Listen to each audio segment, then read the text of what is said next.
Hello students. तो आइए आज हम लोग देखते हैं केमिकल इक्वेशन को एल्जेब्रिक मेथड से कैसे बैलेंस किया जाएगा। हमारे पास यहाँ दो इक्वेशन है, C3H8O2 CO2H2O, और दूसरा इक्वेशन है C12H22O11 O2 CO2 and H2O। Okay, तो सबसे पहले आप इक्वेशन को यहाँ पर लिख लीजिए, C3H8 एन प्लस O2, इसके बाद रिएक्शन के बाद मिलेगा क्या, CO2 एन H2O। अब हम एक काम करते हैं, ये जो हमारा लेफ्ट साइड में होता है इसको हम लोग कहते हैं रिएक्टेंट। ये होता है हमारा रिएक्टेंट, और इधर जो हमारा रिएक्शन के बाद बनता है उसको हम लोग कहते हैं प्रोडक्ट। इसको कहते हैं प्रोडक्ट। दोनों साइड में इस इक्वेशन के ऊपर अलजेब्रिक टर्म्स को मानते चलेंगे। यहां पर इसको ए लिख लो, इसको बी लिख लो, यहां पे इसके लिए सी लिख लो, फिर यहां पे इसके लिए डी लिख लो। ओके, अब अब क्या करना है, यहां पर इसमें जो जो एलिमेंट्स इन्वॉल्व है, यानी जो जो एटम्स इन्वॉल्व है उनको लिख लेंगे। क्या क्या है, कार्बन है, उसके बाद हाइड्रोजन है, इसके बाद ऑक्सीजन है, और भी कुछ है। तो ये देखो यहाँ पे कार्बन हाइड्रोजन एंड ऑक्सीजन है ना, हमारा यही यही ना तीन चीज इसमें दिखाई दे रहा है, कार्बन हाइड्रोजन एंड ऑक्सीजन। ठीक है, अब हम क्या करते हैं कि यहां पर कार्बन कितने हैं, तीन कार्बन है, तो जितना कार्बन होगा उतना हम एल्जेब्रा में ए को वेरिएबल लिखेंगे, यानी 3a।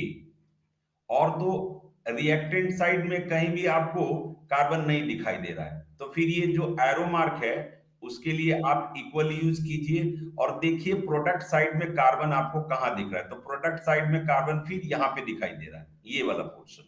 तो आप यहाँ पे देखेंगे सी एक ठो है, यानी 1C। ठीक है, अच्छा, अब हम आ जाते हैं हाइड्रोजन में। तो हाइड्रोजन यहाँ 8 है, तो इसके लिए लिखेंगे 8a। 8a is equal to, यहाँ हाइड्रोजन हमको दो ठो दिखाई दे रहा है डी में, तो हम यहाँ लिख देंगे 2d।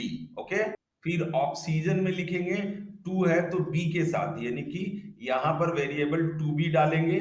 और दूसरे तरफ चले जाते हैं तो हमको ऑक्सीजन देखिए, एक सी, दो ठो सी में दिखाई दे रहा है, एक डी में दिखाई दे रहा है, तो क्या लिखेंगे 2C+D। ओके, अच्छा, तो समझ लो कि बस यहीं तक आपको जो परेशानी है वो परेशानी है, इसके बाद आगे कोई दिक्कत नहीं है। अब क्या करना है, इसमें से कोई भी एक वेरिएबल का तुम अपने से लेट कर लो। हम लेट कर लेते हैं, लेट C = 1।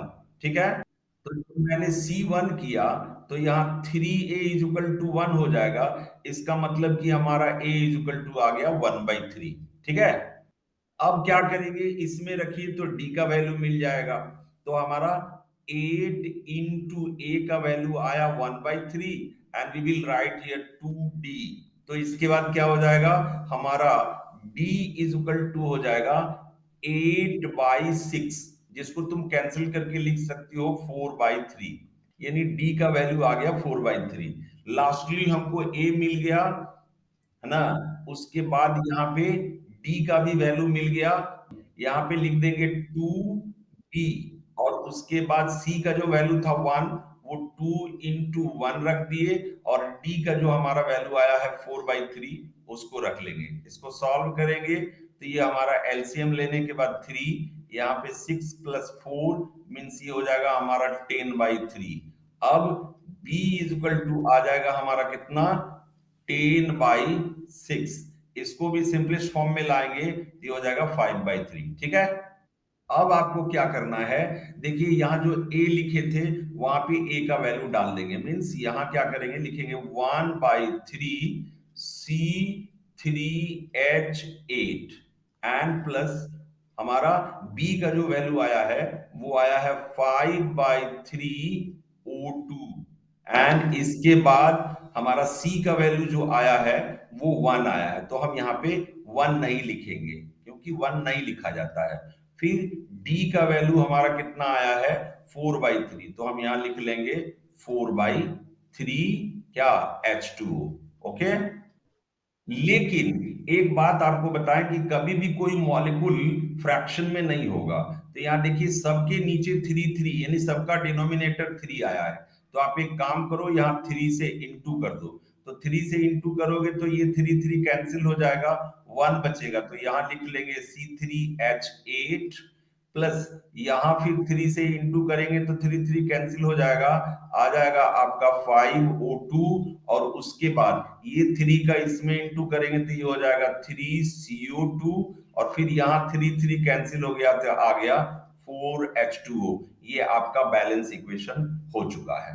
तो नेक्स्ट का जो क्वेश्चन है वो आपके लिए है, आप इसको बैलेंस करके हमें दे सकते हैं।